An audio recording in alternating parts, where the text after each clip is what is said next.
The mansion buzzed with excitement as guests arrived. I was in the heart of it, yet I felt like a fish out of water.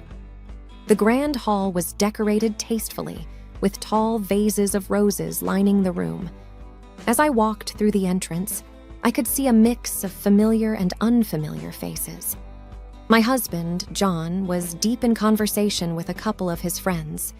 He had that charm, an easy way of making everyone feel comfortable. It's one of the things I loved most about him. When our eyes met across the room, he gave me a reassuring smile. To my right, Clara, John's mother, was holding court. She had a regal bearing, every inch the matriarch. A couple of women surrounded her, hanging on to her every word. They laughed at her jokes and agreed with her opinions, clearly vying for her approval. Drawing a deep breath, I decided to approach Clara. "Good evening, Clara," I greeted with as much warmth as I could muster. "It's a lovely party. Thank you for having me." She looked at me for a moment, sizing me up. "So you're the new addition?" she remarked, her tone flat. Trying to keep things light, I replied, "Yes, that's me. John speaks very highly of you." Clara's eyes darted over my outfit before she said, "Could use some fashion advice." The comment, meant for all ears, elicited giggles from her group of admirers. Feeling my cheeks redden but not wanting to appear weak, I responded, "Thanks for the tip. I always appreciate good advice." Lydia, Clara's daughter and John's sister, stepped forward with a sly smile. "Mother always knows best, doesn't she?" "Oh, absolutely," I responded, trying to sound nonchalant. From the corner of my eye, I noticed John making his way over.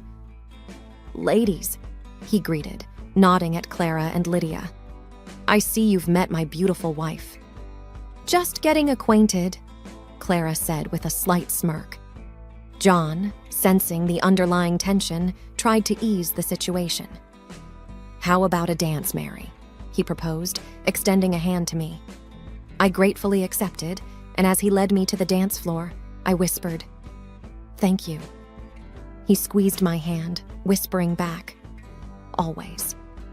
The rest of the evening was a whirlwind of introductions, dance, and polite conversation. But that first interaction with Clara set the tone for our relationship. It was clear. I was an outsider, a stranger in their midst. Living in the expansive mansion was like walking on a tightrope every day, especially with John away for work. The house was huge with its winding corridors and countless rooms. I tried to personalize our space, adding little bits of us in corners, hoping to transform the museum-like aura to something warmer and more homely. However, the rules, most of which were unspoken but expected, loomed large.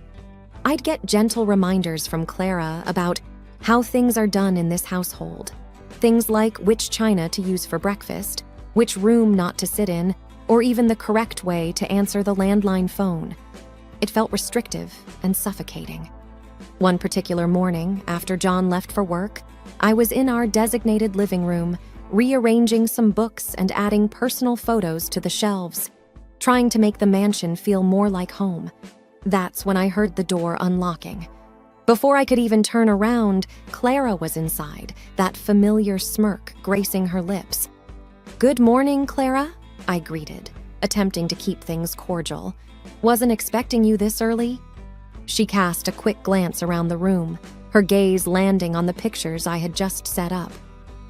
"Just wanted to see how you were settling in." I picked up one photo of John and me on our honeymoon. Just trying to add some personal touches to the room. Clara walked over, taking the picture from my hand. "Oh, how sweet. But we generally keep personal photos in the bedrooms, dear." Before I could respond, Lydia stepped into the room, her voice dripping with fake sweetness. "Mother, don't overwhelm her. She's still learning." She winked at me. "Isn't that right?" Caught between the two, I nodded, struggling to find my voice. "Yes, still learning. Thank you both for your guidance." Clara, apparently not done with her inspection, walked over to a table. With a dramatic sweep of her finger, she showed an almost invisible layer of dust. "You really should try cleaning more often," she tut-tutted. Lydia laughed. "Or maybe hire someone who knows how. It's no shame in needing help, especially if housekeeping isn't your strong suit." I felt my cheeks burn. "I cleaned it yesterday, but perhaps the house is just too big for one person to manage." Clara smirked. "Oh, we managed just fine before you came along." Feeling cornered, I took a deep breath, determined not to let them see me crumble. "I appreciate your feedback. Maybe you can suggest a cleaning routine or help that you previously employed. It's always good to learn from experience." As Clara and Lydia exchanged glances, I took my chance to exit. "I've got to head out for some shopping now. Thank you for the visit." Walking away, I felt their eyes on my back. The message was clear.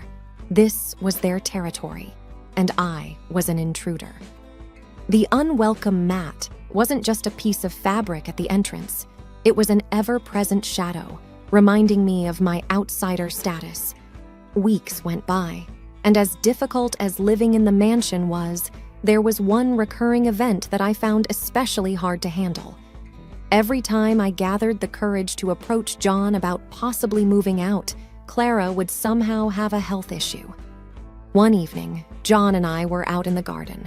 I took his hand. "John, don't you think it might be good for us to have a place of our own? Somewhere we can start our life together, just the two of us?" Before he could respond, Clara's voice echoed from the balcony. "John, come quickly, my heart." Without a second thought, John dropped my hand and rushed to her. I followed closely, worry replacing the resolve I had moments ago. We found Clara on the couch, Lydia by her side, patting her hand with a worried expression. "It's her heart," Lydia whispered dramatically. Clara looked weak, but when her eyes met mine, there was a glint of something I couldn't quite decipher. Triumph, perhaps? John, his face pale with concern, called the family doctor. After a thorough checkup, the doctor reassured us that it was just a minor scare, and Clara would be fine with some rest. "Mom's not well. We can't leave now," John whispered to me later that night, wrapping his arms around me. I understood his concern, but a nagging doubt persisted. The next evening, I was in the kitchen, looking for a snack, when I heard Clara's voice. She was speaking in hushed tones, but the house's acoustics carried the sound to where I was. It was a conversation between her and Lydia. "A little act, and he's right where I want him," Clara chuckled. Lydia's voice responded, "It works every time. He won't leave you." Feeling like the walls were closing in on me, I retreated to our room. The realization was like a cold slap to my face. I wasn't just battling with their unwelcome behavior. I was dealing with calculated manipulation. Every few weeks, Clara would organize grand gatherings at the mansion, inviting family members, old friends, and acquaintances. It was one such evening when the vast living area of the mansion was buzzing with chatter, laughter, and the clinking of wine glasses. For most, it was an event to catch up, share stories, and indulge in delicious food. For me, it felt like stepping into a lion's den. As I entered the room, adjusting the hem of my dress self-consciously, Clara's voice rang out above the rest. "Ladies and gentlemen, our latest addition to the family, the stranger, has finally graced us with her presence." A few tittered, while others, not as familiar with Clara's games, looked confused. But it was Lydia's voice, dripping with fake sweetness, that drew the room's attention next. Maybe she took a while because she was lost? This house can be so confusing for newcomers. People laughed, some out of politeness, and others genuinely enjoying the spectacle. Determined not to let them ruffle me, I made my way towards a group of younger cousins, hoping for a less hostile environment. Before I could even make small talk with them, an older uncle, probably trying to ease the situation, said, "Oh dear, I've heard you're quite the cook. Made anything special tonight?" Seizing the opportunity, Clara cut in. "Yes, she tried her hand at the main dessert. We all remember her last attempt, don't we, Lydia?" Lydia, always eager to jump into the fray, laughed. "Oh yes, let's hope tonight doesn't disappoint as the last time did." Feeling the weight of the room's attention on me, I took a deep breath. "Yes, I tried a new recipe. I hope everyone enjoys it." The evening wore on, and it seemed like Clara and Lydia had made a game of tacking jabs at me. Comments about my choice of attire, the way I spoke, or even the way I held my glass. Nothing was off limits. It was exhausting. Every step I took, every word I uttered, was met with scrutiny. John, for his part, seemed caught in a tough spot. I'd occasionally find him glancing my way, a mix of concern and helplessness in his eyes. But he never did intervene. At one point, when Clara made a rather snide remark about my family background, I looked to John, hoping for some support. But he simply looked down, took a sip of his drink, and carried on with his conversation. It wasn't just the hurtful words or the mockery that was taking a toll on me. It was also the realization that in a room full of family, I was utterly alone. Only Aunt June, Clara's sister-in-law, offered some solace. She'd occasionally shoot sympathetic glances my way or whisper words of encouragement. "You're stronger than their words," she once murmured as she passed by. As the clock ticked away and the evening gradually came to a close, the heavy weight in my chest remained. Another gathering had come and gone, and I was reminded once again of my place in this family, or rather, the lack of it. In the days following the gathering, the atmosphere in the mansion was different. Tensions had risen, and there was a palpable sense of unease in the air. The previous gatherings had already taken their toll on me, and I was beginning to feel the strain. One morning, as I was choosing my outfit for the day, I decided to pick a dress I hadn't worn since before I was married. It was bolder than anything I dared to wear in Clara's home. But today, I felt different. Enough was enough. I was tired of constantly trying to fit into the mold Clara and Lydia had set for me. As I walked downstairs, I could feel the eyes on me. Clara was sitting in the living room, reading a magazine. She looked up and her eyes widened slightly. "Decided to change things up, have we?" she asked, a hint of sarcasm evident. Lydia, ever her mother's shadow, smirked from behind her. "Trying out a new style?"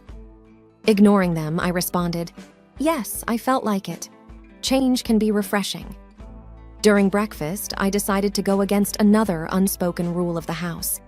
Instead of serving Clara and Lydia first, I took a portion for myself. John looked surprised but said nothing. The day continued in a similar fashion. When Clara commented on how the living room was arranged, hinting that it wasn't to her taste, I calmly responded, "Well, sometimes change is good. Maybe we can try this new setup for a while." By evening, it was clear that Clara and Lydia were not pleased with my newfound confidence. I could hear them whispering in corners, their eyes darting towards me with disapproval. John, who had mostly stayed out of our interactions, seemed increasingly anxious.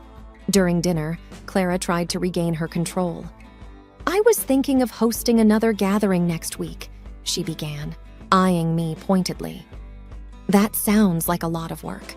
Maybe we can skip this one," I countered. Lydia's eyes flashed with irritation. "Mom has always hosted these gatherings. Why should this month be any different?" Before I could respond, John intervened, trying to defuse the situation. "Maybe we can discuss this later." But the storm was already brewing. The winds of change had begun to blow, and there was no turning back. Despite the tensions at home, Clara went ahead with the plans for another gathering. As the day approached, I felt a strange mix of dread and determination. This time, I was ready. The day of the feast arrived. Guests began to pour into the house, filling it with chatter and laughter. The dining table was a grand affair, laden with Clara's best china and silverware, and food that smelled divine. I made my entrance wearing a dress I felt confident in, with my head held high. Clara was among the first to notice. "Oh, look at you," she said mockingly, drawing attention to me. "Trying so hard, aren't we?" Lydia couldn't resist adding, "What's the occasion? Why the sudden change?" Instead of shying away, I replied, "Every day is an occasion, Lydia. It's about time I realized that." The room was abuzz with whispered conversations. I could tell some guests were taken aback by my response, not used to seeing this side of me. Dinner began, and as the courses came and went, the atmosphere grew tenser. Clara tried her usual jabs, commenting on everything from the food to the guests' attire. When she remarked on a dish I had made, saying, "It seems our dear daughter-in-law is trying new recipes. Let's hope this one's edible." I had had enough. Taking a deep breath, I said, "Clara, since we're giving opinions, I think your food could use a little more flavor. And your dress? Maybe it was fashionable a decade ago." Gasps filled the room. Clara looked as if she had been slapped. Lydia, ever eager to come to her mother's defense, scowled at me. "How dare you?" "And you, Lydia," I continued. "You've spent so much time in your mother's shadow, I wonder if you even have your own opinions." By this time, the room was silent, all eyes on the unfolding drama. John looked uncomfortable, clearly not expecting this turn of events. Clara finally found her voice. "You ungrateful—" "Enough, Clara," I interrupted, my voice calm but firm. "Enough of this constant belittling. I'm a part of this family, whether you like it or not." The rest of the evening was a blur. Some guests tried to ease the tension with light conversation, while others left early, sensing the mood wasn't going to improve. As the last guest departed and the front door closed, the real storm had only just begun. The immediate aftermath of the gathering was palpable. Clara, Lydia, and John sat in the living room, and I joined them, determined to clear the air once and for all. Lydia was the first to break the silence. "You've crossed a line today. How could you embarrass us in front of our guests like that?" I looked her squarely in the eye. "I spoke the truth, Lydia. If the truth is embarrassing, maybe it's time for some introspection." Clara, her face a shade redder than usual, responded, "You come into this family and you think you can change everything?" "No, Clara, I don't want to change everything. I just want respect. Is that too much to ask?" John finally spoke up, his voice shaky. "Can we all just calm down? Arguing won't solve anything." I turned to face him. "John, you've been quiet throughout all of this. It's not just about tonight. It's about every day, every comment, every jab. Why haven't you said anything?" John looked down, struggling to find words. "I wanted to keep the peace. I thought it would get better with time." Keeping the peace? At the cost of my dignity? I thought. I had imagined John to be my pillar of strength, but in the crucial moments, he had chosen silence. "John, keeping the peace doesn't mean turning a blind eye," I said, my voice trembling with emotion. He looked up, pain evident in his eyes. "I'm sorry. I should have done more." The room went silent again, but this time it wasn't the uncomfortable silence of before. It was the silence of realization, the silence that follows after masks have fallen and facades have been shattered. Clara, looking more vulnerable than I'd ever seen her, whispered, "I just wanted what's best for my son." "And what about what's best for me? Don't I matter?" I responded. The weight of the night's events began to settle in. The family, for so long bound by pretense and appearances, was now at a crossroads. The future was uncertain, but for the first time in a long while, I felt a glimmer of hope. Hope that maybe, just maybe, things could change for the better. The house, once a symbol of hope and new beginnings, had turned into a prison of judgments and unsolicited advice. As I packed my bags, I reflected on the journey. I had tried to fit into their mold, to be what they wanted, only to realize they'd never truly accept me. But in that attempt, I had learned an important lesson. I had seen what it was to become them, to stoop to their level of pettiness. But that was not who I wanted to be. John walked into the room, his face pale. "You're leaving?" "Yes, John," I replied calmly. "I've shown that I can play their games, be just like them. But that's not who I truly am. I don't want to lose myself in their world of superficiality." "But we can work this out, can't we?"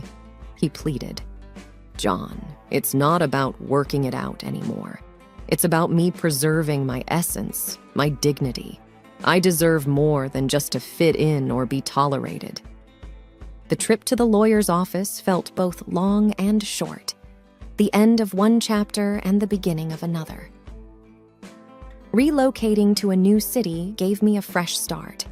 I established a career where I was valued for my skills and character. I formed genuine bonds with people who didn't see the world through the narrow lens of societal expectations. As time went on, I flourished, not as someone's daughter-in-law or wife, but as an individual with her own identity. The irony was that my success in the professional and personal realm soon became the talk of the town. The very people who once looked down upon me now gossiped about my achievements.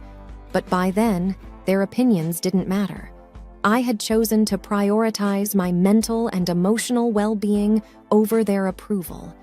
I had proven I could be like them, but had chosen a path of kindness, understanding, and self-preservation. In choosing myself, I found the peace and happiness that had eluded me for so long. No longer defined by others, I thrived, standing tall in my truth and authenticity.